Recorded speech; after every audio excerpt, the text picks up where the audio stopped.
far as the Bluebeam scenario goes, I actually 10 years ago, I wrote an article against Bluebeam because there were predictions back then in 2010 that this was going to happen. And essentially what Bluebeam is shorthand for is a fake alien invasion designed to scare the shit out of people so that they go running to the government for help, and the government then, world government, creates a global new world order, that type of thing. People might want to know that the original Bluebeam idea actually came from a evangelical Christian who lived in Quebec named Serge Monast. Really? Back in the 90s. And and his original conception of it, this is honestly kind of a crazy thing, but he argued that NASA was going to create a false second coming in advance of Y2K, the year 2000. And, well, that obviously did not happen. Monast died, but his legend lived on.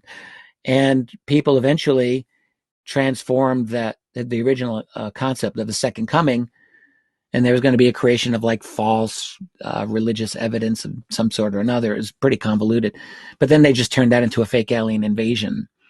But the whole thing really came out of Serge Monast, and anyone can do some research and look for the history of this. And over time, there have been predictions all through the 21st century by various people saying, yep, there's going to be a fake alien invasion. Government's going to scare you. They're going to make you believe that aliens are evil. And, I mean, there are researchers out there who really believe that all aliens are good and benevolent. And it's like listening to a 12-year-old. We won't name their names, but I think everybody kind of knows. Well, I mean, no, we don't have to. It's an embarrassment, honestly, that there are people who are this naive. And I'm not even saying that the aliens are here to eat us or they're here to enslave us. I don't know. But I am saying that this is serious, and that, people have complained about TTSA talking up an alien potential threat. Well, hell, man, if I'm a military person and my responsibility is to defend airspace in my nation, and these objects can invade it with impunity, which they do all the time, then I would be negligent in my duties if I didn't consider it at least a potential threat. And that's what they're doing. And, I hear them using this language, and it's obvious to me that they're just trying to get the attention of a public that, honestly, on most days of the week doesn't give a shit about this. Congress doesn't give a shit about this. No one seems to care. And you can just see them trying to shake everyone's shoulders and saying, look, pay attention. This is important.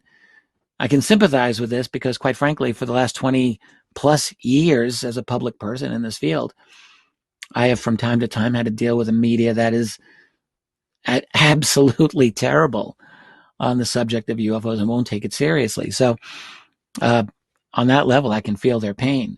But that does not mean that I think they're playing up a threat level in order to scare the public to, ridiculously, like, give the Pentagon more defense dollars. Like, I'm not even saying, even if they're a potential threat, it doesn't mean that they're even evil.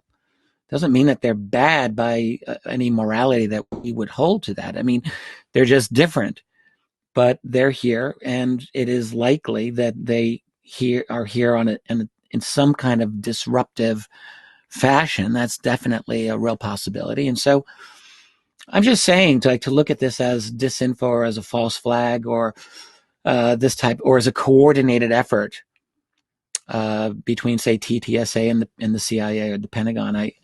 There's no evidence for this. No evidence for this. And B, talking about a potential threat, to me, is not irresponsible. It's actually responsible. It doesn't mean that they're trying to be engaging in fear-mongering. It just means that they're being realistic here.